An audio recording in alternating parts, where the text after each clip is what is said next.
Okay, so good morning, all of you. Our today's topic is automobile industry. We have already studied about two type of industries: agro-based industries and mineral-based industries. Agro-based industries are those type of industries which are run through the raw materials produced in agricultural basis. That industries are called agro-based industries. For example, sugar industry, jute industry, cotton industries. So those type of industries are agro-based industries. And after that, we have studied about mineral-based industries, in which iron and steel industry and aluminium smelting and chemical industry will be involved. Fertilizer industry and cement industries are also included in mineral-based industry. Today, we are going to study about automobile industry. So, trucks, buses, cars, motorcycles, scooters, three-wheelers, CRV, and SUV are included in the automobiles. So, four-wheel vehicles or are included in a four wheels or two-wheel vehicles, which can be included in an automobile type, like truck, buses, cars, motorcycles, scooters, and three-wheelers also. They all are included in automobiles. They are used for transporting goods and passengers, and these type of automobiles are used to transporting the goods from one place to another and take the passengers from one place to another place. The actual development of automobile industry in India began with the PAL plant of Kurla, Mumbai in 1947 and HM plant at Uttarpara, Kolkata in 1948. So mainly ये automobile industry का जो actual development हुआ था India में, ये start हुआ था एक पीएल प्लांट में, जो कुर्ला मुंबई में 1947 में स्टार्ट किया गया था, and Uttarpara at Kolkata in 1948 HM plant would be started. The industry has made considerable growth in the last 3 decades. Last 3 time से जो ऑटोमोबाइल इंडस्ट्रीज है, इन इंडस्ट्रीज में रेगुलरली रैपिडली एक ग्रोथ देखने को मिल रहा है, चेंजेस देखने को मिल रहे हैं, इंक्रीज लेवल पर चल रहा है. With liberalization since 1991, many foreign companies set up their manufacturing and assembling plants in India. Liberalisation जिस तरह से बढ़ता चला गया, इंडस्ट्रियलाइजेशन जिस तरह से 1991 के बाद फॉरेन कंपनीज का सेटअप हुआ और ये ऑटोमोबाइल इंडस्ट्रीज का जो लेवल ऑफ ग्रोथ बढ़ता चला गया, इस वजह से इंडिया में काफी ज्यादा प्लांट्स असेंबल कर दिए गए हैं आज की डेट में ऑटोमोबाइल इंडस्ट्रीज में. At present, there are more than 15 manufacturers of passenger cars and multi-utility vehicles. आज की डेट में 15 से भी ज्यादा, मोर देन 15 पैसेंजर कार्स और मल्टी यूटिलिटी व्हीकल्स जो होते हैं, उनकी more than 15 manufacturer companies start की गई है, प्लांट स्टार्ट किए गए हैं. The foreign direct investment brought in new technology and aligned the automobile industry with global developments. जो फॉरेन की जो डायरेक्ट इन्वेस्टमेंट चल रहे हैं, फॉरेन कंट्रीज जो इन ऑटोमोबाइल इंडस्ट्रीज में अपने जो भी कैपिटल है वो इन्वेस्ट कर रही है, उसके अकॉर्डिंग न्यू टेक्नोलॉजी जो अलाइन की जा रही है ऑटोमोबाइल इंडस्ट्री, जिसकी वजह से उसकी ग्रोथ जो है वो रैपिडली इंक्रीजिंग लेवल पर, उसका जो ग्लोबल डेवलपमेंट है वो बढ़ता ही चला जा रहा है, इंक्रीजिंग लेवल पर जाता जा रहा है. At present, there are 9 manufacturers of commercial vehicles and 14 of 2 to 3 wheelers. अभी जो प्रेजेंट टाइम है, इसमें जो कमर्शियल व्हीकल्स है, जो कमर्शियल लेवल पर व्हीकल्स यूज किए जाते हैं, वो 9 मैन्युफैक्चरर्स कमर्शियल व्हीकल्स के हैं और 2 to 3 व्हीलर्स के व्हीकल्स के जो मैन्युफैक्चरर्स है वो एटलीस्ट 14 मैन्युफैक्चरर्स होंगे. The main brands which have started manufacturing and assembling automobiles in India are, अब इंडिया में जो मेन ब्रांड्स हैं जो इन ऑटोमोबाइल्स के मैन्युफैक्चर उनके असेंबलिंग के लिए स्टार्ट वर्क कर रहे हैं, वो है Suzuki, Honda, Toyota, Hyundai, Volkswagen, BMW, Audi, Mercedes, general Motors, Ford etcetera. तो ये सारी जो कंपनीज है, ये इंडिया में एक ऐसे मेन ब्रांड्स हैं जो इन ऑटोमोबाइल के जो मैन्युफैक्चर है और उनके जो असेंबलिंग है, इनका वर्क इंडिया में चल रहा है, बहुत अच्छी तरीके से रन कर रहा है. The automobile industry is located in and around और ये जो ऑटोमोबाइल इंडस्ट्रीज है, ये हमारे इंडिया के कुछ ऐसे लोकेलिटीज में, कुछ ऐसे प्लेसेस में लोकेट किए गए हैं जो आसपास मुंबई, कोलकाता, चेन्नई, बेंगलुरु, पुणे, गुड़गांव, नोएडा, इंदौर, लखनऊ, जमशेदपुर, जबलपुर, हैदराबाद, पीथमपुर, सूरजपुर, चित्रबुद्र, कानपुर, अहमदाबाद एटसेट्रा। तो इन सब प्लेसेस में जो है ये ऑटोमोबाइल इंडस्ट्रीज मेनली लोकेट की गई है। So these are topic about automobile industry. Now our next topic is electronic and information technology industry. The electronics and information technology industry in India has developed mainly after independence. ये जो information electronics और information technology की जो industry है, independence के बाद धीरे धीरे इसमें बहुत ज्यादा ग्रोथ देखने को मिली है, एक बहुत अच्छे डेवलपमेंट वे में जाता जा रहा है। It covers a wide range of products such as transistor set, television, telephones, cellular mobile phones, radars, computers, and equipment needed in telecommunication industry. So mainly इसमें क्या क्या चीजें इंक्लूड होती है जो वाइड रेंज में चल रही है, वो है ट्रांजिस्टर सेट्स जो होते हैं, टेलीविजन्स होते हैं, टेलीफोन्स होते हैं, सेलुलर मोबाइल फोन्स होते हैं, रडार्स होते हैं, कंप्यूटर्स और इक्विपमेंट जो टेलीकम्युनिकेशन इंडस्ट्री में इक्विपमेंट्स नीडेड होते हैं, ये सारी चीजें एक वाइड रेंज का जो प्रोडक्ट है वो डेवलप वे में देखा गया है। The electronic industry has revolutionised the lifestyle of the people throughout the world. और ये जो इलेक्ट्रॉनिक्स और इंफॉर्मेशन टेक्नोलॉजी में जो ग्रोथ, जो डेवलपमेंट देखने को मिला है, इसका जो रिवॉल्यूशन आया है, ये ऑल अराउंड द वर्ल्ड जो लोग हैं, पीपल्स हैं, उनमें काफी ज्यादा उनकी जो लाइफस्टाइल है उसमें चेंजेस देखने को मिले। Bengaluru is the largest centre of India for electronic goods production and has emerged as the electronic capital of India. Bengaluru को एक इलेक्ट्रॉनिक कैपिटल के नाम से जाना जाता है क्योंकि वो एक ऐसी बेंगलुरु एक ऐसा लार्जेस्ट सेंटर है हमारे इंडिया का जहां पर इलेक्ट्रॉनिक गुड्स का जो प्रोडक्शन है वो बहुत एमर्ज्ड वे में चल रहा है, इसलिए उसे इलेक्ट्रॉनिक कैपिटल ऑफ इंडिया भी कहा जाता है। The department of electronics of the government of India has set up electronic parks in different parts of the country. जो इलेक्ट्रॉनिक्स गवर्नमेंट के जो इलेक्ट्रॉनिक डिपार्टमेंट्स हैं, इन्होंने इंडिया के कई पार्ट्स में इलेक्ट्रॉनिक पार्क भी डेवलप किए हैं, सेटअप किए हैं हमारी कंट्रीज के different parts. The main centre are at Srinagar, Mohali, Noida, Delhi, Jaipur, Gandhinagar, Mumbai, Hyderabad, Chennai, Bengaluru, Mussoorie, Coimbatore, Guwahati, Pune, Visakhapatnam, Kolkata and Thiruvananthapuram. So these are the some main centers where electronic parts has been developed or set up for by the Government of India, Department of Electronics. There are more than 100 units in the private sector producing electronic and telecommunication equipment. 100 से भी ज्यादा units है private sector के जो telecommunication के या electronics के equipments produce कर रहे हैं, उनके प्रोड्यूसर्स हैं। Today India is in a position to occur cost-effective, great quality, high reliability and speedy deliveries. आज की डेट में इंडिया एक ऐसी पोजीशन पर है जहां पर एक प्रोडक्शन बड़ा कॉस्ट इफेक्टिव वे में चल रहा है, अच्छी क्वालिटी में, ग्रेट क्वालिटी में रन कर रहा है और हाईली रिलायबिलिटी और एक स्पीडी डिलीवरीज में वर्क कर रहा है।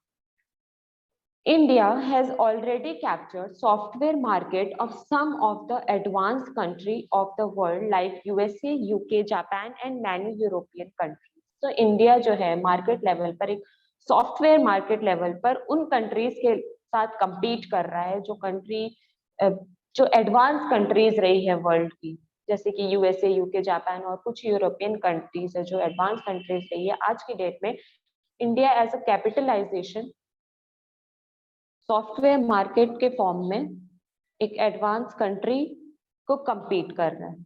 The IT industry has generated many employment opportunities, especially for women. IT industries में बहुत सी ऐसी employment opportunities open की गई हैं, given की गई हैं, especially women's के लिए, ताकि वो भी इस फील्ड में अपनी जो कैपेबिलिटी है, अपनी जो न्यू टेक्नोलॉजी को चेंज लाने के लिए, एक मॉडर्न वे में, डिफरेंट वे में चेंजेस लाने के लिए अपना पार्टिसिपेशन पूरी तरह से दे।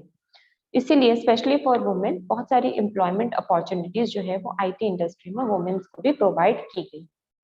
The electronics information technology and industry is mostly export oriented and is a major foreign exchange earner due to its expanding BPO business processing outsourcing sector.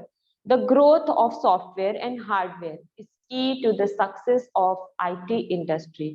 तो जो इलेक्ट्रॉनिक इंफॉर्मेशन टेक्नोलॉजी है, जो इंडस्ट्री है, mostly बहुत foreign exchange के तौर पर earn कर रही है, और इसके जो बीपीओ है, बिजनेस प्रोसेसिंग आउटसोर्सिंग सेक्टर जो है, इसका एक एक्सपैंड फॉर्म में बढ़ने की वजह से सॉफ्टवेयर और हार्डवेयर का जो ग्रोथ सेक्टर है वो एक मेन सक्सेस बन गया है एक आईटी इंडस्ट्री। तो ये था हमारा information technology and electronics industry. Our next topic is industrial pollution and environmental degradation. जैसे कि हम इस चीज को पहले भी पढ़ चुके हैं कि जब एक इंडस्ट्रियल लेवल स्टार्ट किया गया, जब इंडस्ट्रीज सेटअप की गई, तो कुछ एडवांटेजेस के साथ साथ कुछ डिसएडवांटेजेस भी लेकर आई। एडवांटेजेस ये रहे कि लोगों को एम्प्लॉयमेंट मिला, कंट्री का डेवलपमेंट और ग्रोथ बढ़ा, बट डिसएडवांटेज ये थी कि सिविलाइजेशन होने की वजह से जो हाउसिंग की प्रॉब्लम, सैनिटेशन की प्रॉब्लम, इसकी वजह से इंडस्ट्रियलाइजेशन का जो रिवॉल्यूशन आया उससे पीपल्स को सफर भी करना पड़ा, बट सम वे में वो एडवांटेज और ग्रोथ भी लेकर आया। तो इसी तरह के कुछ इंडस्ट्रियल पॉल्यूशन के बारे में और उसके जो इन्वायरमेंट को अफेक्ट करने वाले जो इन्वायरमेंटल डिग्रेडेशन इफेक्ट्स हैं उनके बारे में पढ़ेंगे। Any undesirable change in the physical, chemical or biological segments of our environment which is harmful to humans and other biological species is called pollution. Mainly pollution होता क्या है? एक ऐसा physical, biological, chemical way में जो environmental के segments हैं उनमें एक अनडिजायरेबल चेंज जो कभी एग्जामाइन ना किया गया हो, कभी इमेजिन ना किया गया हो, जो ह्यूमंस और अदर जो बायोलॉजिकल स्पीशीज हैं एनवायरनमेंट में उनके लिए बहुत ज्यादा हार्मफुल हो, वो पॉल्यूशन कहलाता है। उस चीज को पॉल्यूशन कहते हैं। There has been large scale growth and development of industries in India in the last 50 years. जैसे कि हम देखते आ रहे हैं लास्ट 50 years से जो लार्ज स्केल पर ग्रोथ और डेवलपमेंट चल रहा है इंडस्ट्रियल वे में, वो बहुत रैपिड ग्रोथ में चल रहा है। Apart from electronic growth, the industries are responsible for causing large scale pollution of land, water, air and noise. Economic growth के अलावा अपार्ट फ्रॉम दैट अगर हम देखें तो जो इंडस्ट्रीज है वो बहुत ह्यूज वे में रिस्पॉन्सिबल है किस चीज के? लार्ज स्केल पॉल्यूशन के, वो भी लैंड, वाटर और एयर और नॉइज पॉल्यूशन कॉज करने की बेसिस पर। This has caused large scale degradation of our environment. इसकी वजह से हमारा जो एनवायरनमेंट है वो बुरी तरह से इफेक्ट हो रहा है, डिग्रेड हो रहा है वो लार्ज स्केल पर। The industries have caused the following 4 type of pollution। Industries के वजह से अब यहाँ पे कुछ 4 टाइप्स के जो पॉल्यूशंस हैं वो कॉज हो रहे हैं। First pollution is air pollution। Air pollution may be defined as the entry and presence of undesirable solid particulate matter and gases in the atmosphere at a level that causes harm to living and non-living components of the environment। Air pollution को कैसे define कर सकते हैं? Air pollution वो चीज है, एक ऐसे प्रेजेंस का होना, हमारी जो एयर है, हमारी जो एनवायरनमेंट है उसमें एक ऐसे सॉलिड पार्टिकुलर मैटर्स का होना, एक गैसेस का होना हमारे एटमॉस्फेयर में, जिसकी वजह से जो लिविंग या नॉन लिविंग कंपोनेंट्स है हमारे एनवायरनमेंट के उसको बहुत हार्मफुल इफेक्ट, लाइक ब्रीदिंग।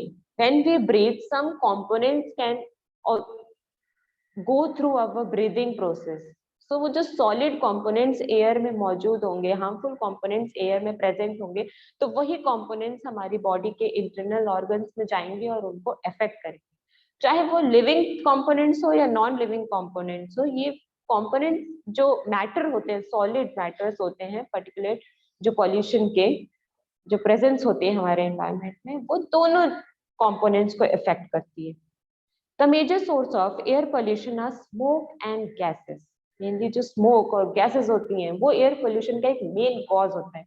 इनकी वजह से सबसे ज्यादा एयर पोल्यूशन कॉज की जाती है, especially sulfur dioxide and carbon monoxide gases. Such type of sulfur dioxide and carbon monoxide type की जो गैसेस इंडस्ट्रीज से रिलीज होती हैं, ये सबसे बड़ी मेन कॉज होती है air pollution. From chimneys and furnaces of factories and thermal power plants, chemical factories, paper factories, oil refineries, metal smelting plants, brick kilns, etc. इन सारी जो प्रोडक्शन कंट्रीज हैं, इनके जो फर्नेसेस हैं, इनसे इनकी जो चिमनीज हैं, यहाँ से जो पॉल्यूशन रिलीज होता है, जो गैसेस हार्मफुल गैसेस रिलीज हो जाते हैं, वो एनवायरनमेंट में मिक्सड अप हो जाते हैं. उसके जो एनवायरनमेंट में कंपोनेंट्स प्रेजेंट है, उनके साथ ये हार्मफुल कंपोनेंट्स मिक्सअप हो जाते हैं और उसी तरीके से फिर ये एनवायरनमेंट को अफेक्ट कर देते हैं. The carbon monoxide in high concentration causes headaches and reduces physical and mental activity. Mainly जो कार्बन डाइऑक्साइड गैस होती है, उसका अगर हाईली कंसंट्रेशन हमारे एयर में प्रेजेंस हो जाए तो वो हेडेक और कुछ फिजिकल और मेंटल एक्टिविटीज जो होती हैं उनको अफेक्ट करते हैं. The higher concentration of sulfur dioxide in air makes breathing difficult and cause asthma and bronchitis. तो जो सल्फर डाइऑक्साइड का हाईली कंसंट्रेशन हमारे एयर में प्रेजेंस हो तो उसकी वजह से कुछ ब्रीदिंग डिफिकल्टीज होने लगती है और कुछ डिसीजेस लिविंग ऑर्गेनिजम्स में प्रेजेंस होता रहते हैं, जैसे कि ब्रीदिंग प्रॉब्लम्स में एस्थमा और ब्रोंकाइटिस जो मेनली प्रॉब्लम्स ली जाती है. The leak of toxic gases from factories, like in Bhopal gas tragedy, सबसे major tragedy रही है. तो जो टॉक्सिक गैसेस जो फैक्ट्रीज से रिलीज होती है, ओके, वो बहुत ज्यादा hazardous with long term effect, बहुत लंबे समय तक और बहुत बुरी तरीके से हजार्डियस वे में इफेक्ट करने वाली चीज होती है. Thus, the air pollution due to industrial activities can adversely affect the human health, animals, plants, and even to the environment. So mainly ये जो एयर पोल्यूशन होते हैं, इंडस्ट्रियल एक्टिविटीज से जो एयर रिलीज होती है, जो हार्मफुल गैसेस रिलीज होती है, इनकी वजह से जो एडवर्स इफेक्ट होता है, चाहे वो ह्यूमन बींग्स पर हो, चाहे वो एनवायरनमेंट में रहने वाली किसी भी लिविंग ऑर्गेनिजम्स में हो, तो एयर पोल्यूशन इस तरह से इफेक्ट करती है. Next is water pollution. As we all know that the waste product released from the industries are totally released in the water sources like in rivers or lakes, so that affect the water pollution also. Clean water is an essential need for the substance and good health of both terrestrial and aquatic animals. Okay, land और aquatic way में life जो चल रही है, जो living organisms रह रहे हैं, उन सभी living organisms के लिए clean water जो है एक essential part, उसी के थ्रू लाइफ सरवाइव की जा रही है. Because 0.001% clean water is available for us in this earth. We have 95% of water, but only 0.002% of clean water is available for us to live, and that small amount of water is going to affect due to the industrial activity. Water can be easily contaminated because of its high dissolving capacity. Water जो है वो बहुत जल्दी contaminate हो जाता है, बहुत, क्योंकि उसमें एक डिसॉल्विंग जो कैपेसिटी होती है वो बहुत हाईली इफेक्टिव होती है. आप देखते हैं, आप वाटर में कुछ भी सॉल्ट, शुगर और कोई भी सब्सटेंस ऐड कर दीजिए, बहुत जल्दी उसमें वो मिक्सड अप हो जाता है, बहुत जल्दी डिसॉल्व हो जाता है. तो इस रैपिडली डिसॉल्विंग एक्टिविटी की वजह से, डिसॉल्विंग नेचर फीचर की वजह से जो वाटर है वो बहुत हाईली वे में, बहुत जल्दी कंटेमिनेट होने वाला एक सब्सटेंस है. वाटर पोल्यूशन में be defined as presence of undesirable substance, organic, inorganic, biological and radioactive in water which make it unfit and harmful for human being, animal, plants and aquatic life. So due to the water pollution, mainly water pollution होता क्या है, एक undesirable substance जो होता है, चाहे वो organic form में हो, इनऑर्गेनिक फॉर्म में हो, बायोलॉजिकल या रेडियो एक्टिव फॉर्म में हो, जब वो वाटर में प्रेजेंट हो जाता है और उसे पूरी तरह से अनफिट और हार्मफुल बना देता है ह्यूमन बींग्स के लिए, एनिमल्स के लिए, प्लांट्स के लिए, या कोई भी एक्वेटिक या टेरेस्ट्रियल लाइफ के जो ऑर्गेनिजम्स हैं उनके लिए जब हार्मफुल इफेक्टिव हो जाता है तो वो वाटर पोल्यूशन कॉज करता है। So for today the topic is over here. We are going to continue this tomorrow.